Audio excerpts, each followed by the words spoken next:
Hey guys, what's up? This is Bry. Happy Wednesday. Start of the day, 1, 2, 3. What can I learn? Ran a little experiment for us that I'm excited to share. Then I did a 1, 2, 3 hero bars. Got some fun notes from the last 24 hours that I feasted on. And I just blew myself up in the studio yesterday doing a recap. So I just finished the very last session of our mastery series. That is the stack of my notes, basically 25 sessions over 300 days. And I walked through every single idea, over 200 ideas well over 200 ideas, from each of the sessions, starting at the very top, eudaimonology, heroology, big 3x2, carpe diem, algorithms, fundies, and then Optimus U, practicing your philosophy. Super fun. Left it all on the court, taking today off. I'm going to read. I am so fired up. I got some great books. Alexander got this one for me. Abraham Maslow's unpublished papers together looks extraordinary. Then, of course, we've got Ben Greenfield's encyclopedia. I've been meaning to get to, but it's just so darn big. I'm like, dude, I'm not going to be able to do a note on it. We've been trading texts. I need to do like 20 notes on that thing. Anyway, I'm so fired up to be done with Mastery Series and focus on Philosopher's Notes. We're setting up a new studio right now, and I spent this morning mapping it out. But basically, I have hundreds of books that I have done. Actually, the stack's over there. Hundreds of books, and in my barn, which is currently the library. Hundreds of books I've read and done Philosopher's Notes on that I have not yet done Philosopher's Notes TV episodes on. So I'm literally going to hit the studio, and all I'm going to do for a month is record Philosopher's Notes TV. And the current very audacious goal is 150 Philosopher's Notes TVs in 150 days. Between Optimized Coach Class 3, which launches in a week and a half, and Coach Class 4, which launches in February, we're going to have 3 videos a day, plus ones, these number ones, and then the PNTVs. Fired up. So I just have to share this. This was a feast from this morning. Someone just said they love the way my mind works and synthesize ideas. They love the recent videos. Add that to your highlight reel. Nice, Karen. I have. It's so good. And yes, I appreciate Michael's enthusiasm as well, our head coach. And Alexander's beauty is radiant. I appreciate your kind words. Then I had a note this morning on YouTube, which earned the highlight reel. Someone just said, hey, I really enjoy what you're doing. I wonder if you've seen a book about the modern Buddha. I wonder how Buddha or Jesus would create a valuable life in today's modern world. I feel like they would be preaching the same things you are. And Paula, I completely agree. In fact, I often think about that. How can I channel the essence of the greatest teachers, ancient wisdom, modern science, practical tools? And it's one of the things I'm most proud of is that we have people from a range of faith traditions that use our work to become the best version of whatever philosophy or religious practice they follow, whether that's Buddhism or Christianity or Islam or, more of a yogic Hindu philosophy. They all say the same thing, Taoism, etc. Let's be the best versions of ourselves in service to the world, period. I personally like to channel Epictetus, the ancient Roman Stoic philosopher. Here we go. Okay, so prelude to today's experiment.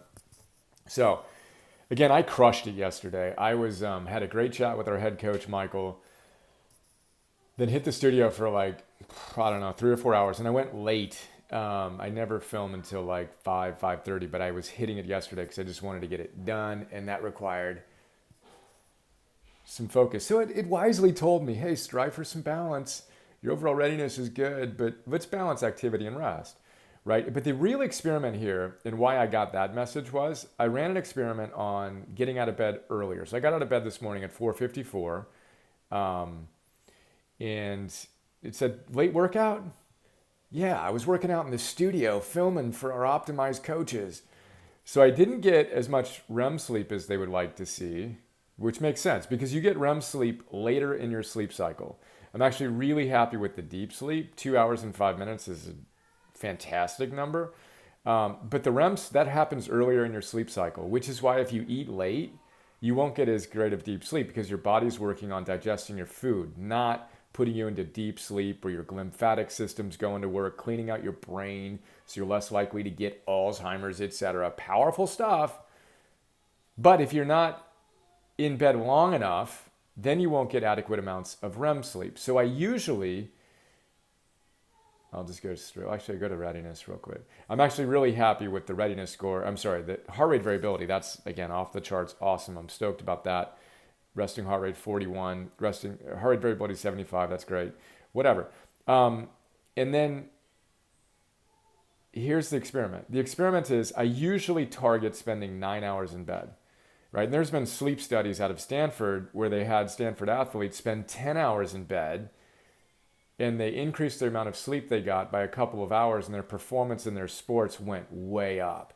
Like up to 10% improvements on speed tests, free throw shooting, stuff like that. So getting an adequate amount of sleep matters, and simply being in bed longer doesn't mean you're getting all that sleep. So important data point here. I was in bed for a little over 8 hours. And I got 7 hours of sleep. That's an 86% efficiency. Now that's good. It's not great. It's above whatever their goodness schedule. 85% is the cutoff. But the point here is that just because you're spending 8 hours in bed doesn't mean you're getting 8 hours of sleep, right? And if you're only spending 7 hours in bed, you're definitely not getting 7 hours of sleep. You're getting less than that. And you want to remember, we talk about this a lot in our sleep class. You want to do the math on that and know how much sleep you're actually getting vis-a-vis how much time you're spending in bed. And know that the recommendations from guys like Matthew Walker at UC Berkeley, leading sleep scientist and neuroscientist, 2/3 of the US adult population gets less than the recommended 7 to 9 hours of sleep. And they double their risk of cancer. If you get less than 7 to 9 hours of actual sleep, not time in bed, you 2x your risk of cancer. So we encourage our coaches and their clients, do the math. How much time are you spending in bed? If you use, a technology like this, it'll do the math for you, roughly approximating it. You can do the math. If you're just spending, 6, 7, 8 hours in bed, we'll do the math. Times it by 85%. That's how much sleep you're actually getting. If you're a rock star, 90%. Alexander broke the scale at 95% the other day. That's crazy, not typical. Anyway, so I usually would stay in bed for 9 hours. This morning I got up after 8 hours and I'm like, you know what? I'm going to get up. I'm going to run the experiment. I'm going to see how I feel, and then you and I will be able to talk about the data I get from it. And what happens when I do that is I don't feel quite as sharp on 7 hours of sleep. Had I stayed in bed for a little longer, I would have gotten more REM sleep. So yesterday I was in bed for 9 hours and 24 minutes. I got over 8 hours of sleep. I feel better when I get 8 hours of sleep. And again, in a lot of the sleep notes that you can check out at optimize.me/sleep, we've got a ton of this stuff. A lot of, world-class entrepreneurs, et cetera, say, look, I just don't feel right at less than 8 hours of sleep. 7, I'm atrophying. 6, 5, I'm a zombie, right? So we want to be really self-aware. Again, Jeff Bezos says 8 hours of sleep. Boom, that's what I need to function well. Then, of course, this elite sports athletes, LeBron James clocking 11, 12 hours of sleep. Roger Federer, 12 hours of sleep. Tom Brady going to sleep at 8:30. These are professional optimizers crushing it. Anyway, 2 nights ago, I followed my normal protocol and I stayed in bed for over 9 hours. I got 8 hours of sleep, 87% efficiency, got a higher sleep score, and my REM was significantly higher. I went from an hour and 8 minutes, I think I was at today, an hour and 8 minutes. I got an hour and 45 minutes. Nearly the same deep sleep. Again, that's a great number, an hour and 50 minutes. I feel different with that extra 40 minutes of deep sleep, 37 minutes of deep sleep, which is why they're telling me, hey, get a little more REM. Powerful stuff. Ran the experiment. We got some data. Win or learn. 1, 2, 3. What's working? Well, I feel great. The heart rate variability is still great, etc. What needs work? Oh, interesting. I do better with a little more sleep, so I'm going to stay in bed a little longer. Again, had I stayed in bed, I would have gotten that extra chunk of REM. Boom. What am I going to do differently? 1, 2, 3. I'm going to stay in bed for 9 hours tomorrow. That is how we 1, 2, 3 it. There you go. Oh, and then here's another fun line. You won't be able to read my chicken scratch, sorry. Seneca tells us, The worse you are, the less you feel it. Matthew Walker says, the more sleep deprived you are, the less aware you are of how sleep deprived you are. You have what he calls baseline resetting. You're just used to feeling not great. I like feeling great. I know when I'm just subtly off, and then I like to do the analysis to see what I need to do to make it work. There you go. I'm excited to read a book. I think I'm going to read this one today. Driven. That looks really good. Alexander got it on Ben Greenfield's recommendation. Understanding and harnessing the genetic gifts shared by entrepreneurs, Navy SEALs, pro athletes, and maybe you. Boom. All right. Philosopher's Note. Philosopher's Notes TV coming on that soon. Abraham Maslow, I love you. Great, great book. The Unpublished Papers. It only has one Amazon review, but this thing is epic. Philosopher's Notes coming soon. Together, Surgeon General on the healing power of human connection in a sometimes lonely world. I'm going to create a note on this before we launch our Optimize Coach Class 3 program on August 24th, because one of the things we do is we pair up everyone with what we call an optimized buddy based on the Navy SEAL swim buddy idea. And then our swim buddies, our optimized buddies, become like best friends. They pair up, and then they support one another through our 300-day program. It's one of the most powerful aspects of our program. We've got the Mastery Series. We've got Michael doing his How to Build a Coaching Business thing. We've got the Luminary Sessions with Cal Newport, Tal Ben-Shahar, Mark Divine, etc.